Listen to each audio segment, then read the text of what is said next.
indique que j'ai reçu du Conseil constitutionnel communication de 3 décisions déclarant, en application de l'article LO 136-1 du Code électoral, Madame Brigitte Barège, Monsieur Jean Lossuc et Monsieur Stéphane Vogetta inéligibles pendant 1 an à compter du 11 juillet 2025 et en conséquence démissionnaires d'office. Acte a été pris de ces communications au journal officiel du 12 juillet 2025. Allez, s'il vous plaît. C'est une séance importante. Je vous remercie de garder le silence. L'ordre du jour appelle la déclaration de politique générale faite en application de l'article 49, alinéa 1er de la Constitution, le débat et le vote sur cette déclaration. La parole est à Monsieur le Premier ministre.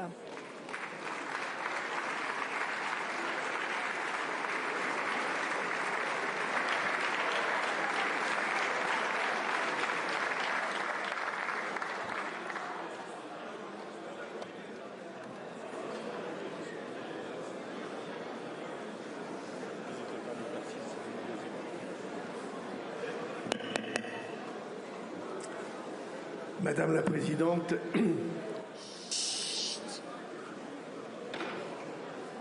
Mesdames et Messieurs les députés, cette épreuve de vérité, comme chef du gouvernement, avec l'assentiment du Président de la République, je l'ai voulu.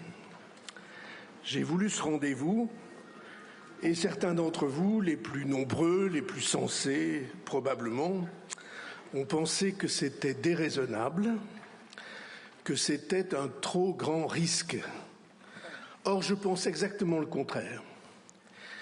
Le plus grand risque était de ne pas en prendre, de laisser continuer les choses sans que rien ne change, de faire de la politique comme d'habitude, de faire durer sans prendre les décisions qui s'imposent, jusqu'au moment où l'irréparable est là et où l'on arrive au bord de la falaise. Car ce dont nous traitons aujourd'hui, ce n'est pas une question politique, c'est une question historique. Les questions politiques, ce sont celles qui concernent les partis, les rivalités des uns avec les autres et les questions de pouvoir. Les questions historiques, ce sont celles qui concernent les peuples et les nations. Les questions politiques, ce sont celles qui concernent les adultes qui se disputent tout le temps, et les questions historiques, ce sont celles qui concernent les enfants et le monde que nous leur construisons. Les questions politiques, ce sont les questions pour la prochaine élection, mais les questions historiques, ce sont les questions pour la prochaine génération. Des questions pour demain qui se joue aujourd'hui. Tous nous savons que notre pays, au-delà de l'orientation décisive qui va se trancher aujourd'hui, se trouve devant un immense champ de questions qui vont appeler dans les années qui viennent des changements profonds. Et je veux en quelques minutes, en 5 minutes, vous citer les plus graves de ces questions. Nous sommes devenus depuis l'an 2000 un pays qui produit moins que les autres, moins que ses voisins. Notre retard de production sur nos voisins les plus proches, qu'ils soient allemands ou belges, mesuré par le PIB par habitant, est de 15% notre retard, et sur nos voisins néerlandais de plus de 30%. Et ce, malgré les efforts faits ces dernières années sur la création d'entreprises, sur l'emploi, sur l'investissement, par exemple, avec France 2030.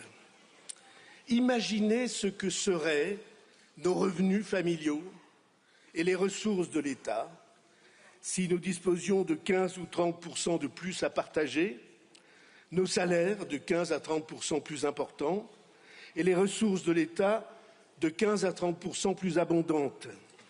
Si nous avions la production de nos voisins, la France n'aurait aucun problème de déficit, elle n'aurait pas de problème de dette. La production, c'est donc une urgence nationale. Parallèlement, et pas sans lien, nous sommes devant un immense problème d'éducation nationale.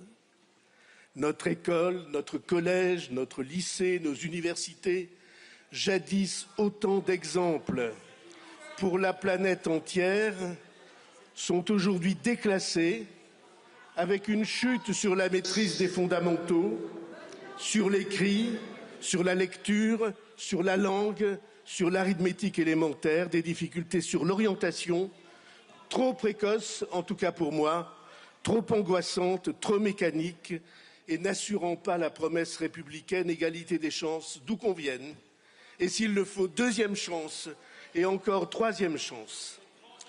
Nous sommes devant une immense question de modèle social, inventée il y a 80 ans sous l'inspiration du Conseil national de la résistance et aujourd'hui gravement déficitaire, déstabilisée par le déséquilibre démographique, par le vieillissement des Français et par le déséquilibre du système des retraites. Nous sommes devant une immense question du logement. Logement des familles, parcours de la location à la propriété pour ceux qui le souhaitent, logement des jeunes, logement des étudiants et même jusqu'au logement d'urgence. Le modèle est à réinventer. Nous sommes le pays du monde qui a le mieux identifié l'enjeu écologique, le développement durable, la production décarbonée. C'est une fierté, mais en un temps où cet enjeu est battu en brèche partout sur la planète, c'est un défi de mobilisation générale. Nous sommes devant une immense exigence et une inquiétude liées à la sécurité de tous les jours, au respect de l'intégrité des biens et des personnes. Et nous savons que cette inquiétude, c'est d'abord celle des plus fragiles, et donc sécurité et justice, ce sont les deux faces de notre premier devoir d'État. Nous sommes devant la question que les migrations posent à notre pays et à nos sociétés. Les migrations liées aux différences de développement, à la misère chez les uns avec une démographie expansive, à l'abondance chez les autres avec une population déclinante, sans compter la déstabilisation climatique. Nous avons donc deux obligations, contrôler et maîtriser les arrivées et intégrer ceux qui sont et seront là, les intégrer dans ma conviction, par le travail, par la langue, par l'engagement à respecter nos principes de vie. Et je dois ajouter l'aménagement du territoire dans l'Hexagone, avec des déséquilibres entre les métropoles et les nouveaux déserts français, transport, équipement, centres de décision. Les territoires sont en demande et ont souvent l'impression que nul ne les entend. Et nos outre-mer, avec des enjeux de vie quotidienne et de destin, dont nous savons qu'ils doivent être totalement réinventés, enjeux que le gouvernement a saisis dès son installation. Tout cela est immense et urgent. Magnifique cathédrale à reconstruire pour un peuple qui le mérite, un peuple avec des capacités à nul autre pareil, au premier rang du monde pour les sciences fondamentales, pour les mathématiques, pour la physique, pour la chimie, pour la génétique, pour la pharmacie et pour les technologies, pour le quantique, pour l'algorithmique, pour la robotique, au premier rang dans le monde industriel à l'égard des empires, pour le spatial, pour l'aviation, pour les hélicoptères, pour la construction navale, pour les sous-marins, pour les centrales nucléaires. Mais tout cela, c'est une économie qui a conquis les sommets et qui doit reconstruire les camps de base, rééquilibrer son commerce extérieur, à commencer par le développement de l'agriculture, de l'industrie, de l'automobile, tout secteur où nous avons des atouts à l'équipement de la maison dont nous sommes presque absents. Mais tout cela, toutes ces questions sont aujourd'hui soumises. Allez. Ça me donne l'occasion de boire, c'est une bonne idée. Madame Chikirou, vous n'avez pas la parole. Merci de laisser Monsieur le Premier ministre s'exprimer. Mais tout cela, toutes ces questions sont aujourd'hui soumises à la question dont tout dépend, à la question vitale, d'urgence vitale, où notre pronostic vital est engagé, dont dépend notre État, notre indépendance, nos services publics, notre modèle social. C'est la question de la maîtrise de nos dépenses, la question du surendettement. Votre soutien l'accord minimal sans lequel je ne pourrai pas poursuivre ma mission. Je le demande à l'Assemblée nationale sur un seul point, mais décisif, le constat de la situation du pays. La France n'a pas connu de budget en équilibre depuis 51 ans. Depuis 51 ans, tous les ans, les dépenses s'accroissent, les déficits se répètent et les dettes s'accumulent. Tous les ans, nous dépensons plus que nos ressources de l'année et souvent beaucoup plus. Alors cela se justifie bien sûr lorsqu'il faut passer des crises. La crise des subprimes, crise financière mondiale sous Nicolas Sarkozy, et l'incroyable succession de coups du sort depuis 2020, le Covid, la guerre en Ukraine, la crise énergétique, l'inflation et les menaces de tout genre. Mais nous dépensons, mais nous ne revenons jamais en arrière. C'est devenu un réflexe et pire encore une addiction. Les dépenses ordinaires du pays, les dépenses pour notre vie de tous les jours, pour les services publics, pour les retraites, pour rembourser nos feuilles de sécu, nous avons pris l'habitude de les financer à crédit, donc dépassement systématique de dépenses. Chaque année, pour acquitter chaque euro de dépenses, chaque euro de dépassement des dépenses, il a fallu emprunter, comme un ménage ou une entreprise emprunte à la banque quand ils ont un déficit. Un euro de déficit, c'est un euro de dette supplémentaire.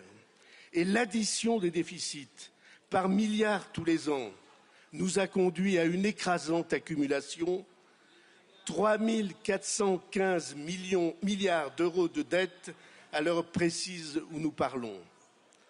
Cette accumulation a un prix, c'est la ponction que le service de la dette représente tous les ans, ce qu'il faut payer aux créanciers pour les intérêts et la part de capital qu'on doit rembourser.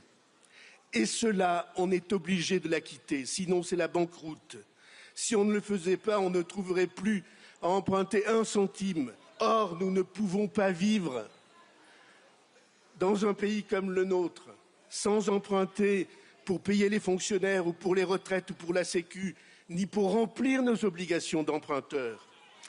D'ores et déjà, nos obligations de remboursement annuelles et part à rembourser du capital dépassent, et de loin, dépassent ce que notre pays produit en plus chaque année par sa croissance, par ses progrès, en plus de l'année précédente. Il faut avoir les chiffres précis en tête, parce que ces chiffres ne sont pas du tout abstraits. Ils disent une chose évidente et que nous ne pouvons pas faire semblant d'ignorer. Chaque année, à notre rythme annuel de croissance et d'inflation, chaque année, la France, en plus de l'année précédente, produit pour un montant de 50 milliards d'euros environ. Face à ces 50 milliards, en moyenne, en 2020, les annuités qu'il nous fallait verser représentaient environ 30 milliards par an. 50, 30. En 2024, c'était 60 milliards. Cette année, 67 milliards. L'année prochaine, en 2026, 75 milliards. L'année suivante, 85 milliards. Et à la fin de la décennie, dit la Cour des comptes, 107 milliards. 50 milliards créés par le travail, plus de 100 milliards transférés à nos créanciers. Le double. Autrement dit, tout le travail, l'inventivité du pays pour progresser pendant une année, tout ce progrès que nous voulons pour les nôtres, pour nos enfants, est entièrement reversé à nos créanciers. Et la majorité de nos créanciers, 60%, sont étrangers. Ce sont donc des dépenses obligatoires totalement improductives. Pas un emploi de plus, pas un service amélioré, pas un équipement mis en place. Notre pays travaille, croit s'enrichir et tous les ans s'appauvrit un peu plus. Mesdames et messieurs les députés, c'est une silencieuse, souterraine, invisible et insupportable hémorragie. Et si c'est insupportable, on ne doit pas le supporter. C'est le sens de la déclaration du gouvernement devant l'Assemblée nationale. Comme capitaine du navire, informé de la voie d'eau, qui s'élargit sans cesse, du flot qui envahit nos cales, je dis que notre devoir est d'abord et tout de suite de nous mettre à l'étancher et de nous y mettre tous. Alors, on me dit, mais c'est pas urgent, ça peut attendre. Vous êtes trop impatient, vous voulez aller trop vite. Le bateau flotte encore. Il ne faut pas troubler les passagers et l'équipage. Là est précisément la confrontation des points de vue. Là est la prise de responsabilité de chacun. Je dis au contraire que si nous voulons la sauvegarde du navire sur lequel nous sommes et sur lequel sont nos enfants, il faut agir sans retard. Et ce n'est pas hors d'atteinte. Cela demande seulement la mobilisation de tous et un effort modéré de chacun si l'on s'y prend à temps. Mais il convient même brièvement d'élargir l'analyse, de dépasser les conséquences que je décris sur la vie des Français et d'envisager, je veux le faire devant vous, ce que seraient les conséquences sur le destin de la France. Nous tous, d'où que nous venions, nous sommes les héritiers de la France. C'est ce destin unique entre les peuples, d'une puissance moyenne par le nombre de ses habitants, mais à vocation universelle, qui nous a fait ce que nous sommes.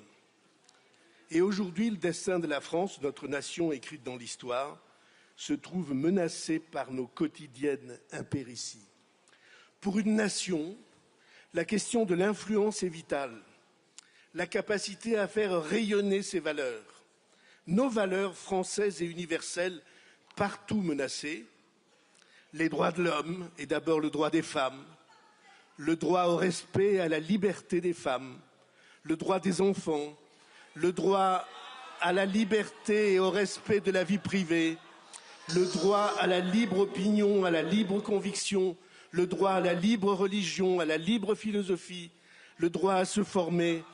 Cet ensemble de droits, comme il n'y en eut jamais de plus complet dans le monde, depuis que le monde est monde, tout cela, qui le défend, sinon la France? Et comment la France peut-elle défendre cet ensemble de valeurs, lui donner sens en elle-même et par l'Union européenne, si elle s'avère faible, si elle a perdu sa crédibilité en perdant sa souveraineté? C'est ainsi que nous ne sommes pas à cet instant défenseurs de nos seuls intérêts, de notre santé, de notre prospérité. Nous sommes les défenseurs menacés d'un bloc de valeurs lui aussi menacé. De notre capacité à l'indépendance et à la souveraineté dépend notre capacité d'influence. Du respect que la France impose aux autres dépend le respect qu'on portera à ses valeurs. La soumission à la dette, c'est comme la soumission par la force militaire. Dominée par les armes ou dominée par nos créanciers, du fait d'une dette qui nous submerge, dans les deux cas, nous perdons notre liberté. Et dans les deux cas, il ne tient qu'à nous de nous émanciper, de retrouver le chemin de la liberté. Cela ne demande qu'un effort sur nous-mêmes. C'est pourquoi la France, sous l'autorité du président de la République et par le vote des parlementaires, a choisi un plan d'équipement de ses armées, de ses hommes et de ses matériels, la loi de programmation militaire. Cette loi, vous le savez, il est nécessaire non seulement de la respecter, mais de l'abonder par des investissements complémentaires décidés en raison des dangers de toute nature auxquels notre pays et notre continent sont exposés. Ces investissements complémentaires nécessaires sont inscrits pour 3 milliards supplémentaires dès cette année dans le plan que nous avons présenté aux Français au mois de juillet. C'est pourquoi, de la même manière, le gouvernement propose un pays au pays un plan pour aller vers le désendettement, pour que la France échappe en peu d'années à l'inexorable marée de dettes qui la submerge. En 4 années, et c'est un délai raisonnable dans la vie d'un pays et de ses habitants, Ce n'est pas que nous n'aurons plus de dette, mais notre dette n'augmentera plus. Et voilà le plan.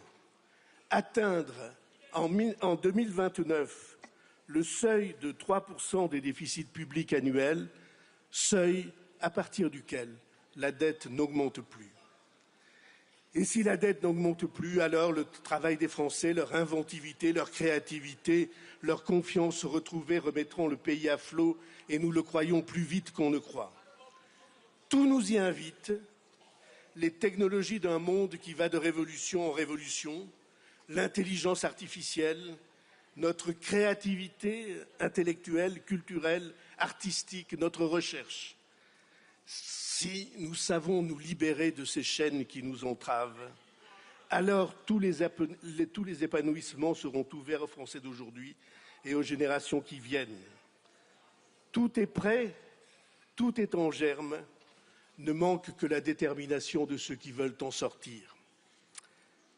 Cela oblige à des efforts, mais des efforts modérés, je le disais, des efforts qu'un pays doit considérer supportables, dépenser un peu moins que ce qui était attendu ou programmé, freiner les dépenses, les étaler dans le temps, mais affirmer devant nos concitoyens et à la face du monde que si personne ne sera abandonné, ce sont d'abord et avant tout les plus jeunes d'entre nous dont nous devons nous occuper. J'ai été frappé des messages que j'ai reçus pour avoir évoqué les plus jeunes et le poids qui pèse sur leur génération. Ils portent, les plus jeunes, ils portent et vont porter pendant 20 ou 30 ans, ou davantage encore, le poids des milliers de milliards de dettes que leurs aînés ont contractées et qu'ils vont, eux, devoir endosser. Elles n'ont pas été contractées pour équiper le pays comme il aurait fallu, pour décider de leur avenir.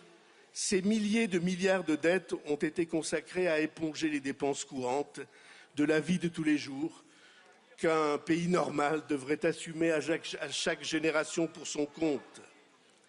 Depuis des décennies sur ce point, nous avons rompu le contrat de confiance entre générations qui est la base du contrat social.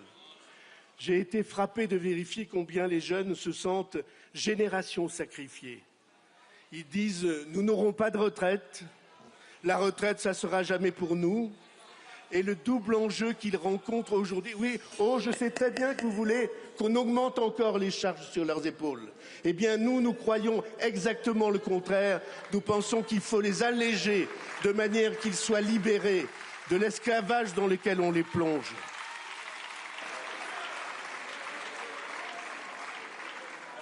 Allez, s'il vous plaît. S'il vous plaît, silence.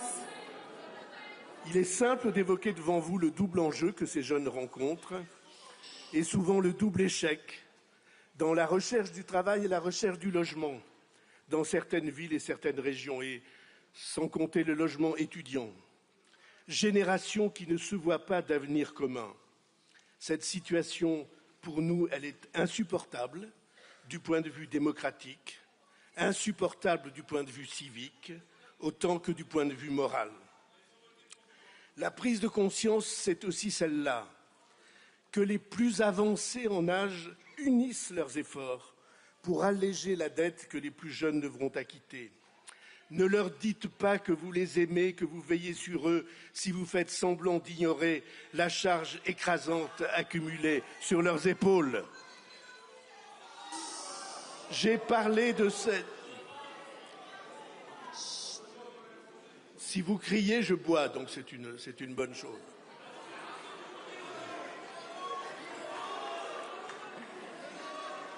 Allez, s'il vous plaît, mes chers collègues. Je viens de parler de prise de conscience. Allez. Et ayant vécu ces derniers mois cet exercice inédit et je crois sans précédent de transparence entre citoyens, j'ai vu la puissance des forces qui veulent qu'on continue à fermer les yeux. Alors certes, il y a un fait nouveau. Depuis quelques semaines, depuis que nous avons commencé ce travail, la première phrase de cela est devenue « Nous ne nions pas la situation ». Mais ils ajoutent aussitôt Nous sommes en désaccord avec la méthode, avec les décisions prises, avec le rythme du désendettement, avec l'identification des causes, et nous combattrons cela de toutes nos forces, et c'est pourquoi nous voulons faire tomber ce gouvernement qui nous invite à l'effort. Les uns disent, et ne croyez pas que j'ignore l'efficacité du discours, ce sont les immigrés qu'il faut mettre à contribution. Ce sont les étrangers qui sont la cause de tout. C'est auprès de cela que nous gaspillons notre argent et qu'il faut taper dans la caisse. Ou bien, variante de la part des mêmes, c'est l'Europe, nous nous ruinons à respecter nos engagements. 20 milliards là, 10 milliards ici, et en effet, c'est plus facile. Je suis d'accord, je l'ai dit, pour qu'on vérifie mesure par mesure s'il y a des anomalies, des injustices au détriment de nos compatriotes. J'ai pris la décision d'intervenir à ce sujet cette semaine sur l'aide médicale d'État pour faire entrer dans la norme le rapport présenté par Claude Évin et Patrick Stefanini. Et j'ai été heureux qu'ils rappellent que c'est le premier gouvernement qui prend en compte leur rapport depuis 2 ans qu'il a été déposé. Mais j'ai entendu des voix qui disaient « tout ça nous soulève le cœur ». En tout état de cause, l'addition des économies est très loin de représenter un ordre de grandeur à la dimension du problème. Ou bien, autre discours, ce sont les riches qu'il faut faire payer. Et là encore, je ne sous-estime pas l'efficacité du discours. Bernard Arnault est devenu figure emblématique. Lui et ses semblables sont devenus les cibles emblématiques d'une pensée magique. Ils sont comme ces poupées vaudou dans lesquelles on plante des aiguilles pour les atteindre, j'imagine, au portefeuille. On m'accordera que je ne suis ni un défenseur attitré, ni un stipendié de ces réussites. Mais je n'oublie pas ce qu'elles font tous les jours pour le pays. L'excédent du commerce extérieur dans le secteur du luxe, c'est 40 milliards d'euros par an. Et la valorisation et l'image de la France qui contribue à l'industrie comme au tourisme représentent des dizaines de milliers d'emplois. Alors on nous dit qu'il suffit de prendre ce qu'ils ont, ou une large part de ce qu'ils ont, ou chaque année 2% de ce qu'ils ont, et les problèmes de la France seront réglés. On oublie 2 choses essentielles. La première est qu'un pays comme le nôtre a besoin d'investisseurs. Le 1% des plus hauts contribuables assume une large part de l'investissement privé dans l'appareil productif en France. Et on oublie une deuxième conséquence. Dans le monde de frontières ouvertes où nous vivons, ceux qui sont ciblés ont une réplique très simple et très immédiate. Ils déménagent. Ils ont pléthore de pays où ils peuvent trouver un refuge fiscal. En Europe même, le Luxembourg, la Belgique, les Pays-Bas, pour les entreprises, demandaient à nos voisins britanniques. Ils ont décidé de taxer les étrangers qui étaient exonérés de fiscalité.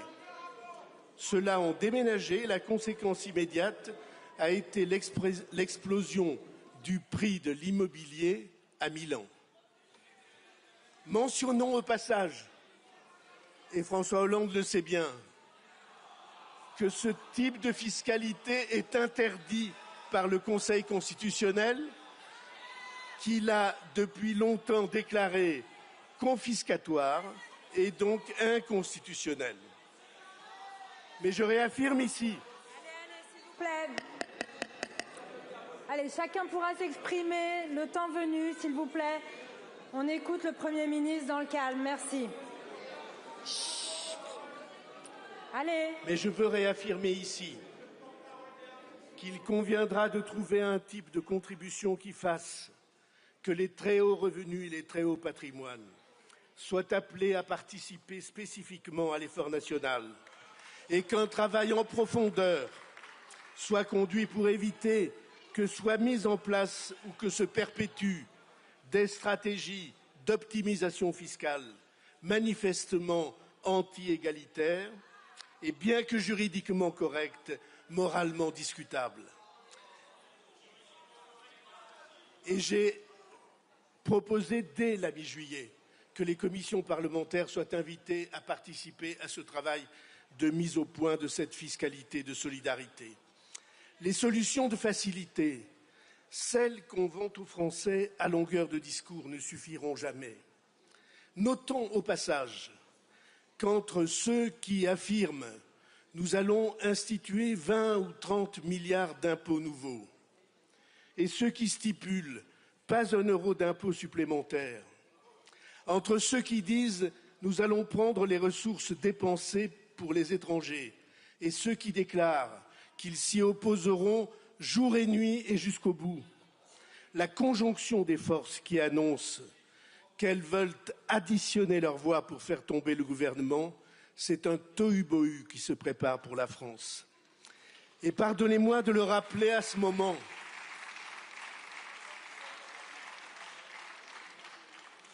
le problème, la menace, le risque pour la France demeurera entier. Parce que, mesdames et messieurs les députés, vous avez le pouvoir de renverser le gouvernement, mais vous n'avez pas le pouvoir d'effacer le réel. Le réel demeurera inexorable. Les dépenses continueront d'augmenter plus encore. Et le poids de la dette, déjà insupportable, sera de plus en plus lourd et de plus en plus cher. Il n'y a donc qu'un seul chemin pour que notre pays s'en sorte. Aujourd'hui, comme dans les années 50, quand le général de Gaulle et un peu plus tôt Pierre Mendès France affirmaient tous les deux, dans le même sens, pour l'un, qu'un pays qui n'est pas capable d'équilibrer ses finances publiques est un pays qui s'abandonne, et pour l'autre, je refuse que l'équilibre des finances publiques se fasse par l'accroissement chronique de la dette. C'est la question précisément qui est posée aujourd'hui. Mesdames et messieurs les députés, dans cette démarche inédite qui vise à mettre tous les parlementaires face à leurs responsabilités propres, personnelles, humaines, tous ceux qui voient bien que quelque chose ne va pas, même s'il est plus commode d'ignorer cette évidence, dans cette démarche, il y a une certaine idée de la démocratie et du gouvernement d'un peuple. J'ai choisi de m'adresser à vous comme si le destin n'était pas écrit, comme si la réponse de l'Assemblée nationale à l'engagement de responsabilité n'avait pas été annoncée partout, à cor et à cri, sur tous les tons et toutes les antennes, de la part du plus grand nombre des groupes de cette Assemblée. Je m'adresse à vous en prenant au pied de la lettre nos principes énoncés à l'article 27 de la Constitution. Le droit de vote des membres du Parlement est personnel, ce qui veut dire en principe que les mots d'ordre n'ont pas leur place ici. Ce qui a sa place ici, c'est la conscience personnelle de chacun des députés de la nation.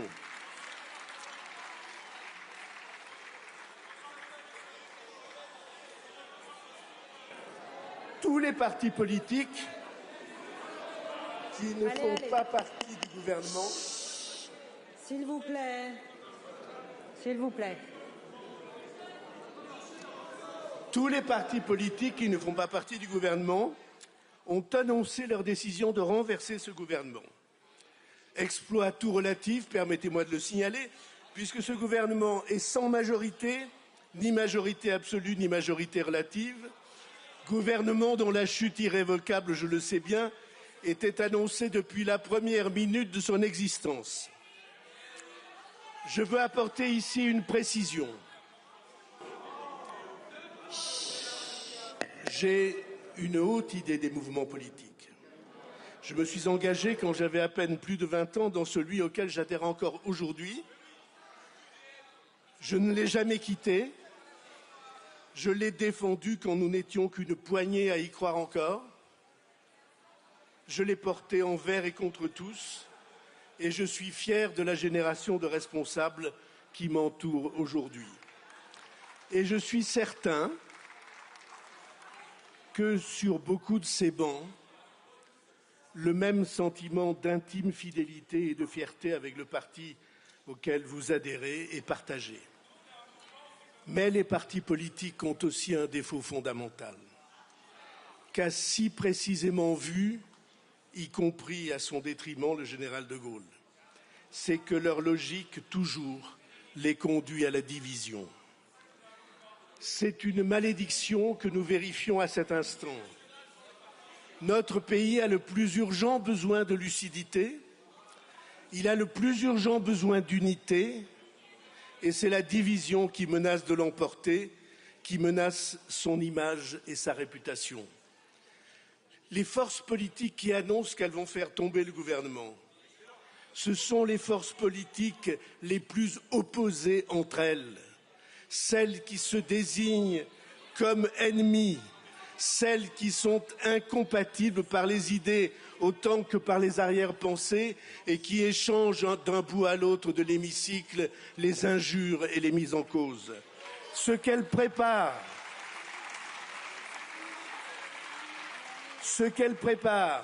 si leur logique de division l'emporte, j'ai déjà utilisé le terme, c'est le tohu-bohu, le désordre, où chacun hurle dans son coin et dont rien de bon ne peut sortir. Le gouvernement, par ma voix, engage devant vous sa responsabilité, ce qui signifie que par ma voix, à la tribune, il dit « Mesdames et messieurs les députés, le problème dont nous vous saisissons, comme représentants de la nation, nous paraît si grave, il implique si profondément chacun de nos concitoyens qu'il requiert votre soutien.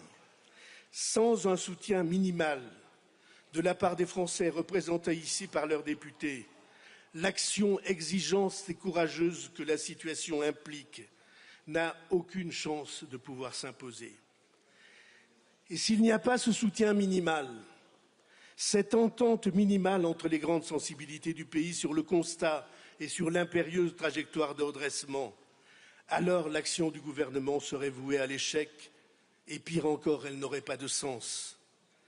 S'il s'agit toujours de faire semblant, de ménager la chèvre pour obtenir le chou, de se rendre aux logiques de marchandage et de division, de dissimuler l'essentiel pour communiquer sur le secondaire, en sachant qu'on continue la marche vers l'accident, je vous le dis, je ne serai pas l'homme d'une telle politique.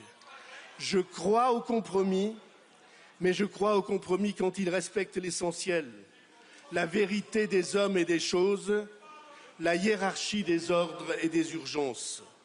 Je crois au compromis qui ne se construisent pas sur l'ambiguïté. Requérir le soutien du pays lorsqu'il faut agir, c'est pour moi l'article premier du contrat démocratique. Dans des domaines aussi sensibles, je n'ai jamais cru à l'épreuve de force. Je crois à la conviction partagée. Et je crois qu'il convient de vérifier cet accord de fond auprès des Français ou de leurs représentants chaque fois que nécessaire. Ma conviction, c'est qu'au fond, au point où nous en sommes arrivés, il ne reste que deux chemins. Il y a un chemin sur lequel, sur toute la planète, le monde bascule. Le chemin qui considère que la destinée des peuples, c'est d'obéir, et que pour que s'instaure cette logique autoritaire contre le droit des peuples, le droit de l'homme et du citoyen, tous les coups sont permis, que la fin justifie les moyens, notamment l'utilisation de tous les conflits, de toutes les mésententes, de toutes les calomnies qu'il convient de faire flamber. Et vous voyez sans peine de l'Est lointain, et même de l'Extrême-Orient lointain, à cet Ouest qu'on croyait proche, l'Ouest américain, combien cette conception de la politique au bulldozer, la loi du plus fort, le rapport de force brutal, paraît s'imposer, sous les applaudissements des uns et le découragement des autres. Et nous sommes là pour ranimer l'autre projet. Le projet même de la démocratie qui considère plus juste, plus intéressant, plus fructueux de respecter le citoyen même minoritaire et de le considérer comme partenaire et co-responsable de son propre destin. cette démarche, cette méthode fait de la vérité partagée avec les Français son arme suprême. Cette démarche, cette méthode, elles conduisent à l'unité du pays et elles écartent la malédiction de la division perpétuelle. Quelqu'un que j'aime beaucoup, le philosophe et militant Marc Sangnier, qui siégea dans votre Assemblée 2 fois, après la Première Guerre mondiale et après la Deuxième, a défini ce projet de la démocratie. La démocratie est l'organisation sociale qui porte à son plus haut la conscience et la responsabilité du citoyen. La conscience, c'est-à-dire la plus juste et la plus lucide compréhension des choses et des événements, et la responsabilité, c'est-à-dire l'engagement.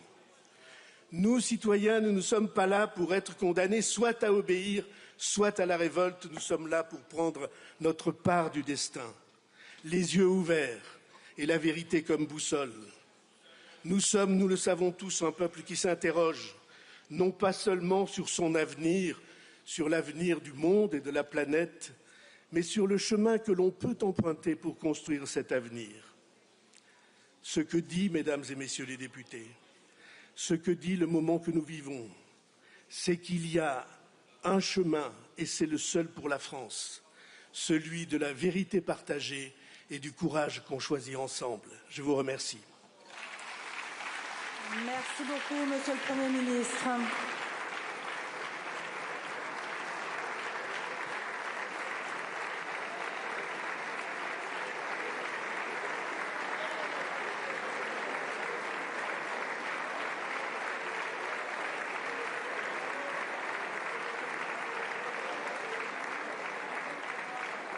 Merci beaucoup, Monsieur le Premier ministre. Nous allons entamer la discussion générale et j'appelle Monsieur Boris Vallaud, président du groupe socialiste.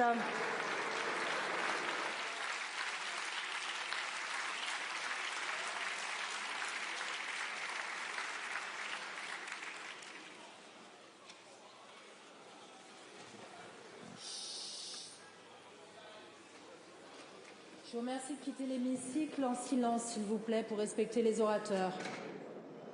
Chut. Monsieur le Président.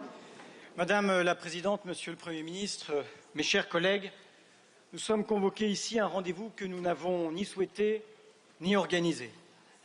Nous n'ignorons rien de la gravité de la situation financière, économique, sociale et politique dans laquelle notre pays se trouve, ni du tragique de l'époque qui menace en toute chose et à chaque instant d'ébranler le monde tel que nous l'avons connu. Mais il n'est qu'un responsable à la crise, à la débâcle, au désordre de notre pays. Le président de la République et avec lui ces épigones aveugles dont vous êtes, Monsieur le Premier ministre, le premier apôtre. Un président battu dont la politique, disqualifiée dans les urnes, nous a conduits dans l'impasse dans laquelle nous sommes. La responsabilité politique, c'est l'obligation morale et publique des dirigeants de rendre les comptes sur leurs actes. Vous aimez la vérité? La voici. Emmanuel Macron n'a cessé d'abîmer le pays, d'appauvrir les pauvres, d'enrichir les riches, de tourner le dos à l'avenir qui n'est plus que la somme de ces petites lâchetés, de ces grands renoncements, sacrifiant l'école, l'hôpital, l'écologie, notre souveraineté. Vous nous demandez de partager avec vous le constat de la situation financière du pays. Je vous confirme le bilan accablant du macronisme en la matière. En 2017, le déficit était en dessous des 3%. Il est à plus de 5,2% aujourd'hui. La protection sociale était excédentaire. La voici déficitaire et la dette a augmenté de 1 000 milliards. La vie est curieusement faite. 40 ans à dénoncer la dette et à peine 8 ans à la creuser comme jamais.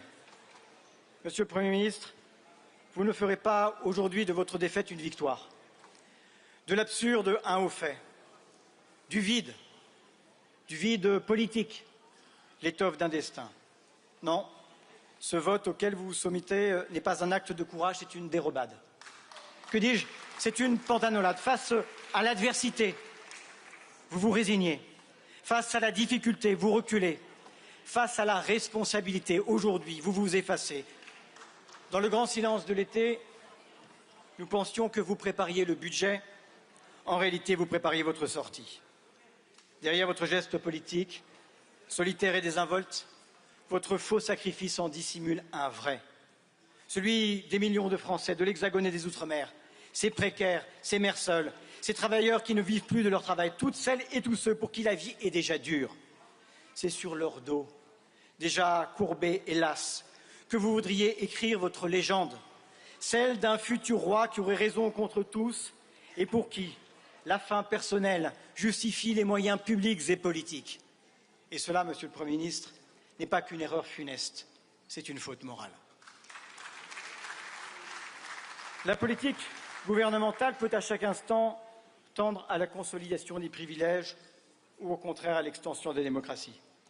Elle peut être résignée à l'injustice ou animée d'une volonté irréductible de progrès.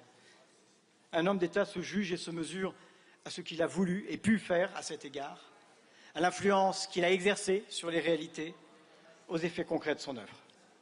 Alors non, Monsieur le Premier ministre, vous n'êtes décidément pas Pierre Mendès France, de sont cela les mots. Et après-demain, le 10 septembre, direz-vous comme Louis de Funès dans La Folie des grandeurs en accomptant la colère des Français, ils m'acclament. Vous voulez poursuivre dans l'errance et dans l'erreur. Car de quoi votre plan est-il le nom? Celui de la souffrance humaine, celui de l'injustice sociale, de l'inefficacité économique. C'est l'écrasement d'une croissance parmi les plus faibles d'Europe. C'est la restriction d'un pouvoir d'achat déjà atone.